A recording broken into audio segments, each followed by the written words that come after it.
صحیح بخاری کتاب التفسیر باب التفسیر سورۃ الحشر آیت نمبر 9، اس کی تفسیر میں واقعہ موجود ہے کہ ایک بار نبی صلی اللہ علیہ وسلم کے پاس مہمان آئے، کہیں سے چل کر کے آئے اور انہوں نے کہا کہ اے محمد آپ مجھے اپنا مہمان بنا لیں، میرا سفر لمبا ہے، ابھی میں رات میں نہیں جا سکتا۔ سبحان اللہ۔ نبی صلی اللہ علیہ وسلم نے اپنی ازواج مطہرات کے ہاں ایک کے بعد دیگر قاصد بھیجا، جاؤ ذرا پوچھ کر کے آؤ گھر میں کسی کے یہاں کھانے کے لیے ہے، میرا مہمان ہے۔ لیکن ازواج مطہرات میں سے ہر ایک نے جواب دیا کہ آج ہمارے یہاں کچھ نہیں ہے، نبی کے مہمان کو کھلانے کے لیے کچھ نہیں ہے۔ نبی صلی اللہ علیہ وسلم نے اپنے صحابہ سے کہا، صحابہ یہ مہمان ہیں، کون ان کی ضیافت کریں گے؟ نبی کی زبان کھلنی تھی کہ ابو طلحہ انصاری رضی اللہ تعالیٰ عنہ، مدینے کے ایک انصاری صحابی، کہتے ہیں اللہ کے رسول میں لے جاؤں گا آپ کا مہمان،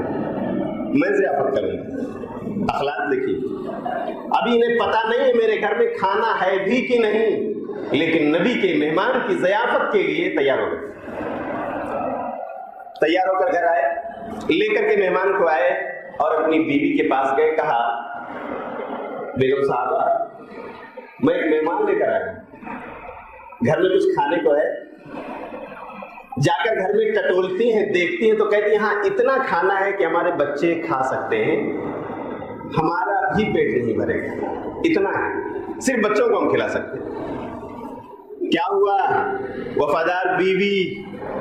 اور شوہر دونوں مشورہ کرتے ہیں، چلو ایسا کرتے ہیں مہمان آ ہی گیا ہے، اس کی ضیافت کرنا ہے۔ اکرام الضیف یہ مومن کا شعار ہے، من کان یؤمن باللہ والیوم الاخر فلیکرم ضیفہ، نبی صلی اللہ علیہ وسلم کی حدیث ہے۔ اللہ پر ایمان ہے، آخرت کے دن پر ایمان ہے، تو اپنے مہمان کی عزت کرو، حدیث نبی صلی اللہ علیہ وسلم۔ عزت کا تقاضا یہ ہے کہ آج ہم اپنے بچوں کو تھپکیاں دے دے کر بھوکا سلا دیں، عزت کا تقاضا یہ ہے کہ آج ہم بھی فاقہ کرتے ہوئے سو جائیں۔ چلو ٹھیک ہے، کیسے کریں گے؟ ابو طلحہ نے کہا کہ مہمان کو ہم بٹھائیں گے دسترخوان پہ، اور میں میزبان بن کر بھی ان کے ساتھ کھانا شروع کروں گا، اور اس کے بعد تم چراغ کے پاس جانا جس سے روشنی پھیلی ہوئی ہے، اس کو ٹھیک کرنے کے بہانے پھونک مار دینا، بجھ جائے گا، اور جب اندھیرا چھا جائے گا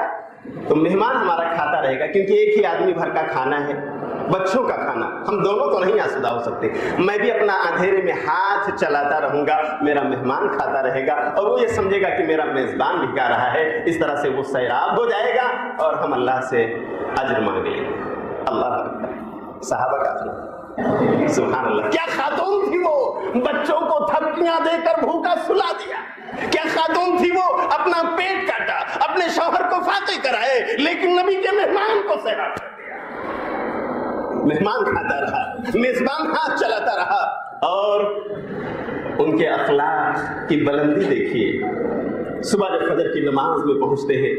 نبی کے مصلی بنتے ہیں، مقتدی بنتے ہیں، تو نماز کے بعد نبی بلاتے ہیں، اے ابو طلحہ تمہاری بیوی اور تمہارے اخلاق کو اللہ نے اتنا پسند کر لیا ہے، تمہارے بارے میں قرآن کی آیت اتر آئی ہے، آؤ میں سنا دیتا ہوں، اعوذ باللہ من الشیطان الرجیم وَيُؤْثِرُونَ عَلَىٰ أَنفُسِهِمْ وَلَوْ كَانَ بِهِمْ خَصَاصَةٌ، کتنے ہی ضرورت مند کیوں نہ ہو، لیکن